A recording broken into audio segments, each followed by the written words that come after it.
All right, Eagles. Hey, welcome back to another Pro U. Welcome back to the middle of your first week back. Let's hear it for Pro U again. Yeah. All right. Well, it's good for me to be back. It's been a few weeks since I've been here after knee surgery. I appreciate the kind comments and the prayers and concerns you've all expressed. So thank you for that. But we are doing our third Pro U speaker series of the year. And if you remember, what we're looking to do at CVCS is not just have you pass a bunch of tests and be ready for college because you got good grades on tests.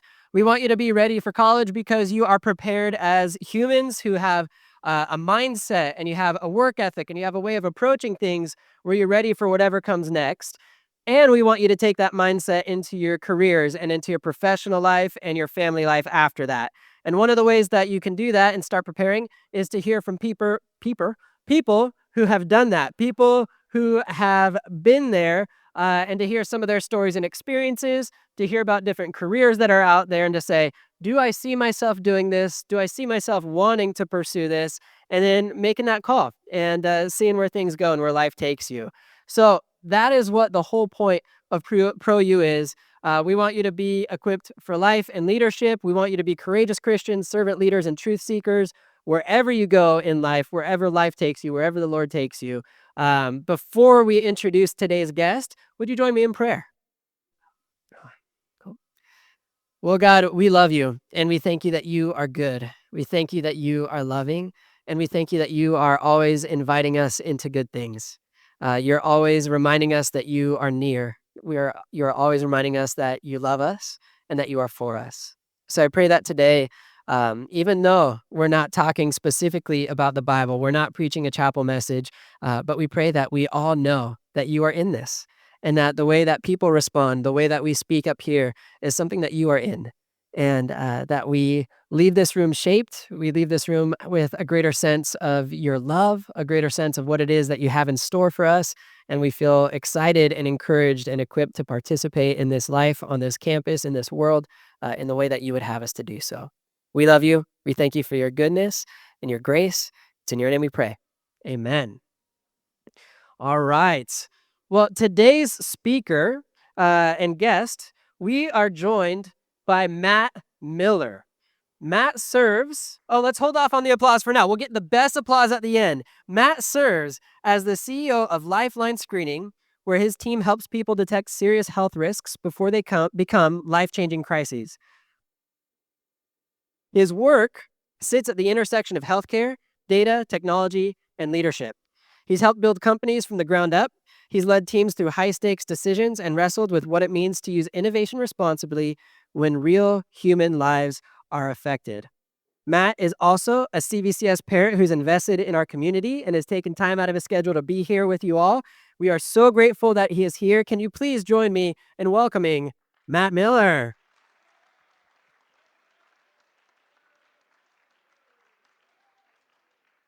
All right, Matt, I gave the formal written introduction, and those are words and gives you a sense of who you are and hopefully piques the interest of some of our students here.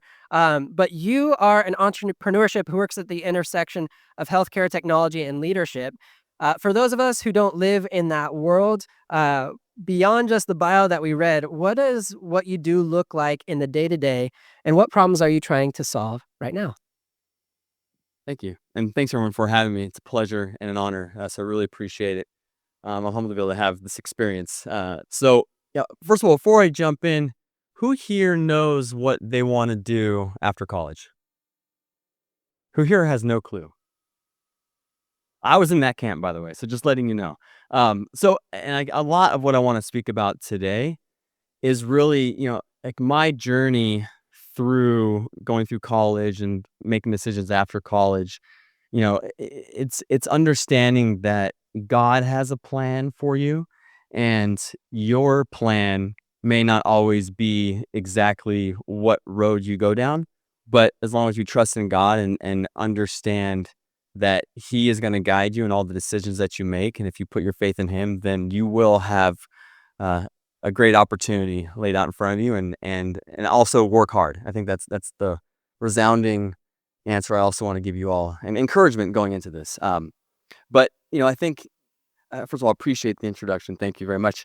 Uh, you know, I really started out kind of going into my professional career almost by accident. I was very much like everyone else in this room who maybe is unclear of what they want to do post college, and that was me. But if you have a strong work ethic and seeking opportunity, that's where opportunity really begins to open up. I think, look, kind of going back. That's for me where it began. I went to junior college. I didn't really know where I wanted to go from a college standpoint. Went to Cal State Fullerton, right here, local, graduate Cal State Fullerton. I got married at 23, which is pretty young, I guess, but right out of college. My wife and I met, we were in high school. So, got married right out of college, and then we kind of set off on a career path that was, quite interesting. Everywhere from starting a little marketing business, and we'll get into this in detail, but started a little marketing company, transformed that into a technology business and medical research. And it was just a buddy of mine and I out of our little apartment, that quickly grew and scaled to where our company and platform was in over 30 countries, conducting both technology for clinical research or medical trials. Built that business. It was fantastic. Sold that business, and then later got into my now business, which is lifeline screening. But that's kind of a quick snapshot where I'm at. Great. But you've already answered this question, I believe, by introducing. But picture yourself sitting out here, and there you were at one time. And what were you thinking? What were you knowing at that time where you were going to go? If you didn't know what career you're going to head in or whatever it was, what changed your mind? Where did you pivot? Where did you see mistakes? Whatever it may be. Right here, so if you were right out there with these guys right now. Great question. So, school was never necessarily a strong point for me, although you all know what you're good at, right? Whether it's speaking, whether it's, personality, whether it's, making friends, whether it's mathematics, whether it's science, right? There's a lot of skills out there. And I think for me, I understood that, I'm not shy to get in front of people. That's one. So, okay, how can I use that in a professional career and kind of hone in on a skill set there?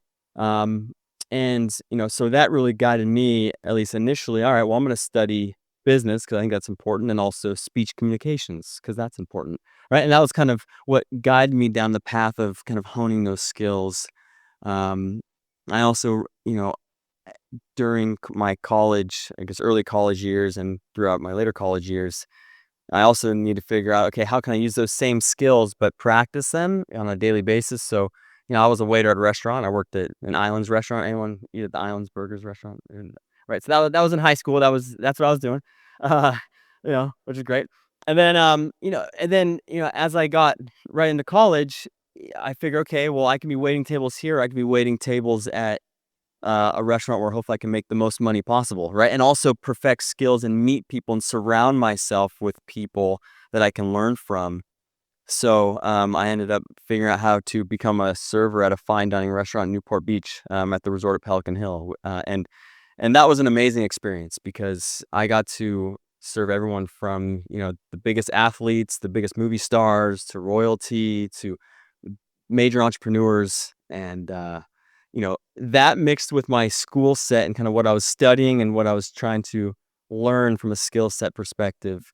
Those two things really kind of honed and shaped, I guess, the ability and the knowledge of how to progress from a career standpoint and a studies standpoint. So,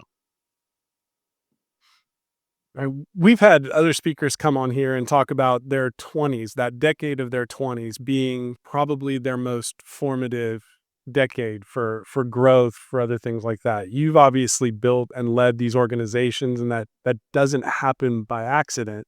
But you've also said that you didn't know exactly what you were going to do coming out of high school or even into college. So what did you find that to be true about your 20s, and maybe describe how that decade worked for you, your mindset, pivots, things along that line? yeah. So this is such an important aspect of for all of you, especially as some of you are going to be graduating this year, right, and going on to college, and that's an amazing opportunity. Um, and I think from there, by the time you're done with college, and it may seem a ways away, which it is, you all have a lot of time going through the rest of the schooling there, and but once you get into your 20s, this is really the opportunity for you all to have a schedule that allows you to focus on kind of at least looking for opportunities, even if you don't know what that may be, right? Um, and also to explore and try different opportunities that come your way, right? Whether it's whether it's an internship, a school program, something of that sort. Kind of begin just to see, do I like this avenue? Do I like that avenue? But one thing about your 20s, especially in your early 20s, early mid 20s, is this is the opportunity to really work as hard as you can in any profession, in any job. Starting a business is only one small piece, of the world. There's you don't have to start a business to be successful in life, right? It's that was my path, but there's many different avenues. But it's a matter of applying yourself. But when you get into your early 20s, especially, like, that's also the time that you want to have a lot of fun, right? And there's a lot of things that will begin to pull at your attention span. Um, but I think you have to remember to try to stay grounded and focused during that age, because what happens is your early 20s quickly become your late 20s, which quickly become your early 30s, right? And during that time, a lot of transitions happen, right? A lot of you will probably get married during that time. I had my first child when I was 27, and life begins to quickly come at you in a very exciting way and in a fast way, and with that comes responsibilities. But I think if you put in the work and the dedication in your 20s, and you make social sacrifices, I'll say, during that time. Like, if, for example, I was trying to save money for things during my early 20s. A lot of my friends were doing things on the weekend, but I was working every weekend. I was working, basically full time during my college career, at night. I was studying during the day and working at night, and that was kind of my schedule, and on the weekends. But I knew that if I stayed focused and diligent during that time, one day it will pay off. And I think that's the message. Like, it's have fun, during that time, but only to an extent. Stay focused and put work in and dedicate yourself in exploring opportunities. And if you start seeing avenues begin to open up, make the social sacrifices and by social sacrifices, it's okay. I'm not going to go do this thing on a Thursday night, right? Or on a Friday or whatever. Like, start building your, what you want life to be, right? And at the same time, stay diligent in prayer that those opportunities continue to come your way. And I think if you do that, that's creating the foundation, the building blocks for really what's to become, a great opportunity for you to get into your 30s. And, I'm now 39, right? So seems like a light years away from where you all are sitting. But it comes quick, trust me, because I was just in your chair. It seems like yesterday. So that's where it was. As you talked about your early 20s, and when we were meeting, getting ready for this and hearing a little bit of your story, you had some, you know, chance encounters that became formative for you and took you in a new direction. Can you tell us a little bit about, what those encounters were, and then how, like, what mindset you had where an encounter leads to opportunity? And is there anything that you would encourage for high school students listening to your story that they could take with them from that? Gosh, yeah, opportunities. So look, God opens up opportunities for you, and I think it's the recognition of that and understanding that those are from Him, and to lead in faith with Him, and pursue those. And some of the opportunities that came my way. Look, when I was right out of college, so right when I graduated college, obviously I had been working in my whole college career, I guess, and still not necessarily knowing what I wanted to do when I graduated. First and foremost, I think that's interesting. Um, but when I graduated, I was still working at the restaurant at night, and a friend of mine and I, we met during that time, we thought, well, look, it would be great to build a little business, a little marketing business, and we were basically our first company we started. basically built websites. We built websites and did search engine optimization for small companies, some nonprofits and things like that. And but it wasn't really doing that great. It was kind of bumping along. I had my job still. My friend, we were basically funding him to focus on the business, but that's all that we were barely making it essentially. And during that time, I was also getting married and trying to figure out what my next steps would be.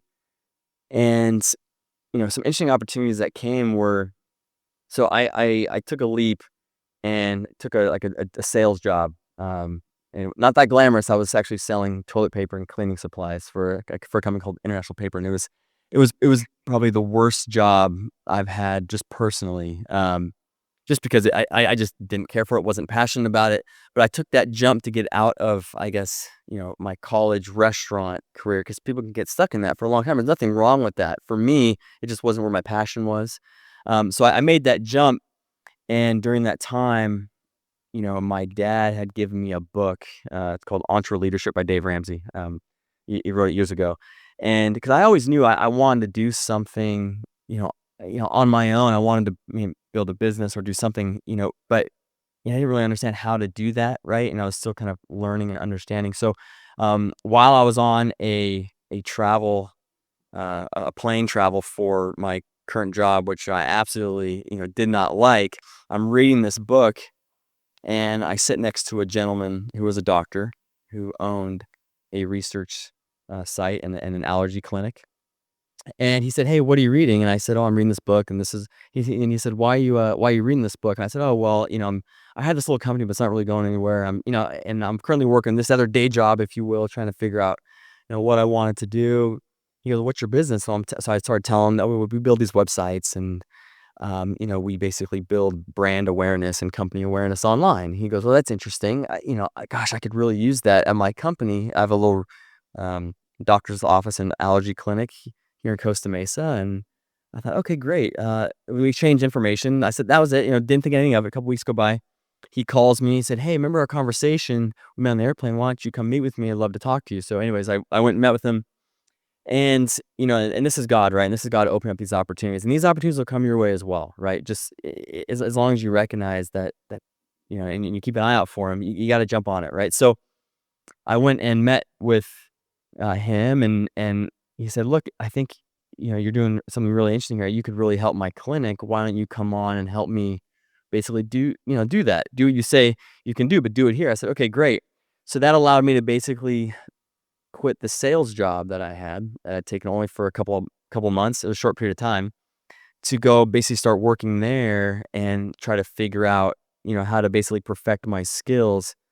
But at the same time, what I wasn't realizing is I was being thrown into an industry that I had no idea anything about. And it's a very niche industry, and most people have to go to years and years of medical school and medical training to learn this industry, which was medical research, or basically the development of new medicines, right? So if you're sick, right, and any medicine you take has gone through a clinical research path, right? So this is the industry I was basically thrown into, and during that time, I quickly learned that there was a huge opportunity even there, where the skills that I had developed with my friend and business partner, right? We started this little company out of our apartment, so it was literally nothing. But we got really good at was basically building a team of developers and engineers that were overseas. So we basically started building a small team. Started with 1 and 2 people, in the Philippines, that we would basically start doing our workforce at night while we were sleeping. So we would, basically understand, all right, this guy's clinic, what do we have to do? We have to build a new website. We have to do a bunch of stuff with this. So I would take that. I didn't know how to personally do it, but I knew I had a team that would do it. So basically we would have the team do it overnight. And that was my schedule for the first basically 6 months there.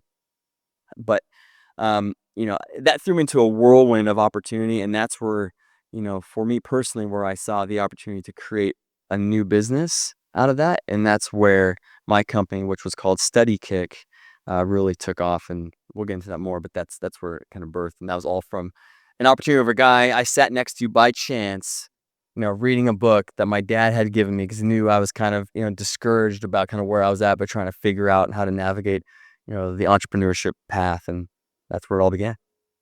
Yes, they can all. Oh yeah, okay.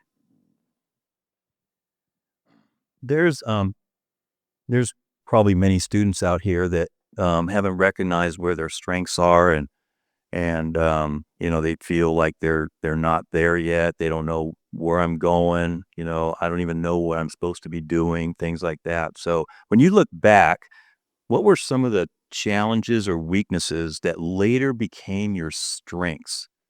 And how can students recognize the gifts that God has given them, even if they don't show up in obvious ways right now? Yeah, that's a great question.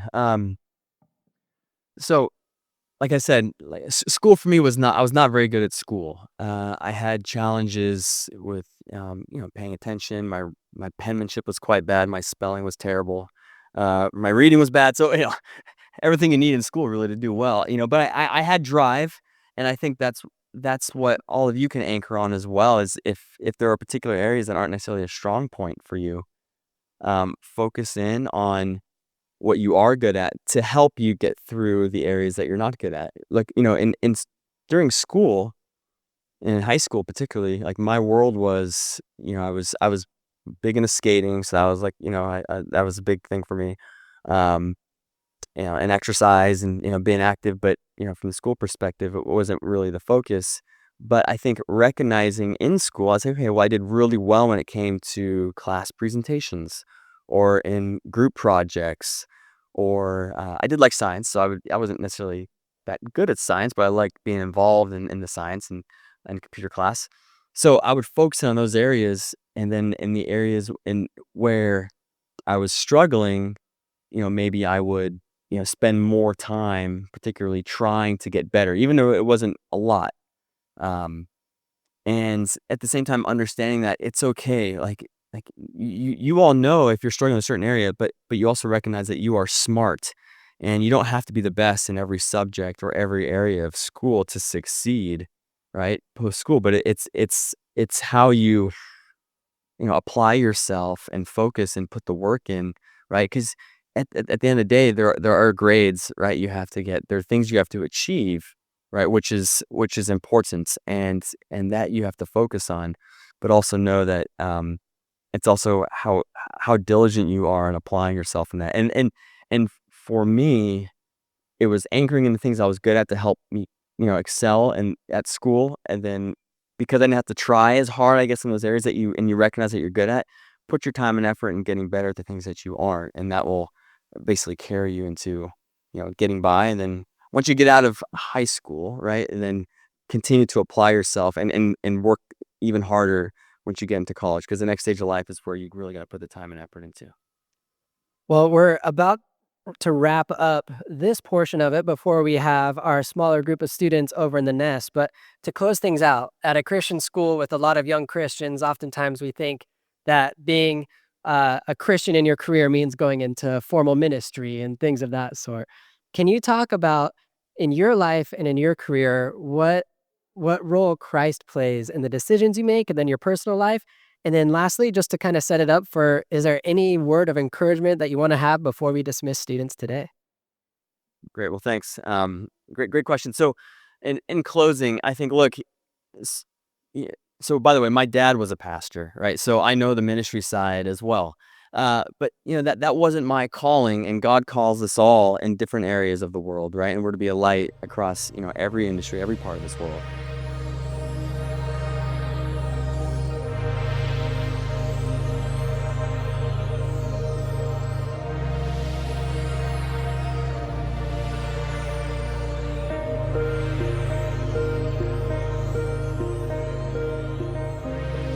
This episode has been a production of the Capistrano Valley Christian Schools Podcast Network. CVCS is a Christian TK through 12 school in San Juan Capistrano, California. Please visit cvcs.org/podcasts to listen to the variety of shows our students produce on our campus. You can also find all of our shows on Apple Podcasts, Spotify, YouTube, and others. We would also appreciate you subscribing to and leaving a review of this show and the other shows on our network in your podcast player of choice. If you have any questions or would like to reach out to us, please email podcasts@cvcs.org. On behalf of the school, this is Mr. Jasper, the executive producer of the podcast network. Thank you for listening and stay tuned for more.